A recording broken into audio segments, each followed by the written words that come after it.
शुभ अवसर को शिव महापुराण की कथा श्रवण करके अपने जीवन में शिरोधार्य करना, ये सौभाग्य की बात है। कथा कोई भी हो, मात्र शक्ति की संख्या अधिक होती है, क्योंकि मां के बिगड़ सब कुछ अधूरा है।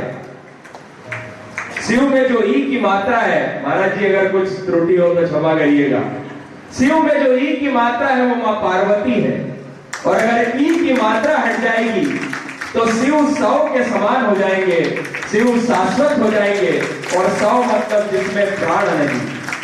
तो मां के बिगड़ तो सब कुछ अधूरा है। इस सृष्टि पर अगर भगवान कृष्ण को जन्म लेना पड़ा तो गृहस्थ जीवन में किसी मां की कोख से ही लेना पड़ा।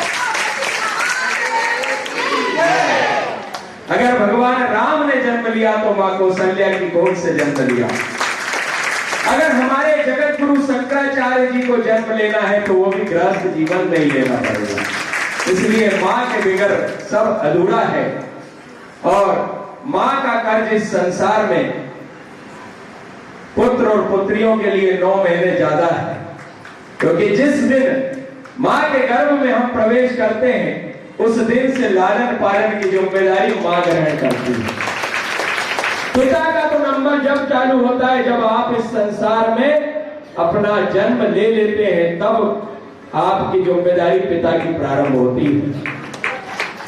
तो ऐसी मात्र शक्तियों को प्रणाम करता हूं। और इतनी सुंदर महाराज श्री कथा कह रहे हैं, क्योंकि मैं आपकी कथा यहां भले उपस्थित तन से ना था, लेकिन आपके YouTube चैनल पर मैं देख रहा था, श्रवण कर रहा था। और कल आने का जब समय हुआ तो मेरी मधु जी से चर्चा हुई, तो बोले चंद्रशेखर जी अब तो आरती प्रारंभ हो रही, तो मेरे का कथा अगर श्रवण नहीं करी तो मेरा जीवन जो है वो बेकार है। और आप सभी लोगों के और भगवती के आशीर्वाद से अभी हमारे यहाँ भी माँ वैष्णो धाम टीटी नगर में माता मंदिर के पास माँ वैष्णो धाम आदर्श नौ दुर्गा मंदिर है, जहाँ की भगवती ने मुझे 29 वर्षों से सेवा दे रखी है।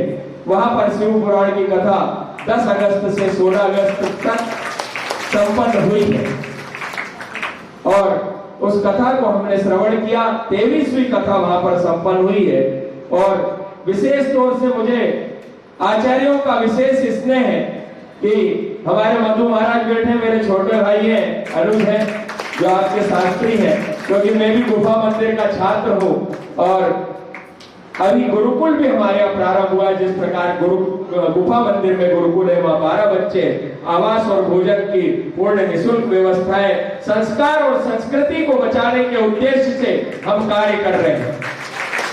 और मां बैठी है, इसलिए मैं एक निवेदन करूंगा कि अगर बच्चा बिगड़ता है तो उसकी भी पूरी जो है जिम्मेदारी या पूरा आरोप मां के ऊपर लगता है। इसलिए घर में संस्कार और अपनी संस्कृति और अपनी सभ्यताओं को संजोने के लिए आप नित्य ऐसे कार्य करिए कि आपके कार्यों का अनुसरण आपके बच्चे करें, आपके पुत्र पुत्री करें। आप चिंता करिए, जिस प्रकार से हमारे जिहादी लोग हमारी बच्चियों को लव जिहाद की घटनाएं कर रहे हैं, बहुत सारी चीजें कर रहे हैं, उन चीजों पर आप पर मैं खुल के बोलता हूं, मुझे कोई महाराज जी क्षमा करिएगा, क्योंकि मेरा काम जो है वो काम संस्कार और संस्कृति को बचाने का है। फिर समय निकल जाता है और लकीर हम पीटते जाते हैं। इसलिए ये चिंता करिए कि बिटिया अगर रात में 2 बजे फोन पर चैटिंग कर रही है तो कौन सा ऐसा दोस्त है, कौन सी ऐसी सहेली है जिससे वो 10 बजे रात तक चर्चा नहीं कर पाई, तो 2 बजे रात को चर्चा कर रही। कौन सा ऐसा हमारा बेटा क्यों रात में 2 बजे तक, बच्चों ने आज सूर्य देखना बंद कर दिया है, रात में 2 बजे तक जगते हैं और सुबह 12 बजे तक सोते हैं। आप युवाओं से पूछिए, मेरी माताओं क्षमा करना, ताली बजाने की बात नहीं है, चिंतन की बात है। और हमारी माता कहती रात में वो थोड़ा जगा था इसलिए सोने दीजिए। सूर्य उदय पूछिए कितने बजे होता है, नहीं मालूम। ये सब संस्कार हम विलुप्त करते चले जा रहे हैं। और इसी संस्कारों को जीवित रखने के लिए शिव पुराण की कथा है, भागवत की कथा है, राम जी की कथा है, सर्व जितनी हमारी 18 पुराण है, 4 वेद हैं, इन कथाओं का श्रवण करिए। जब माताएं बहनें गर्भवती हो तो उनसे बोलिए हनुमान चालीसा का पाठ करिए, सुंदरकांड का पाठ करिए।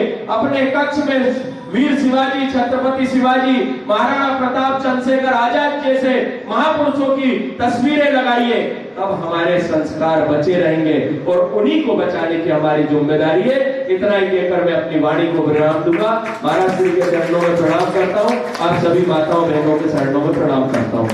उमापति महादेव।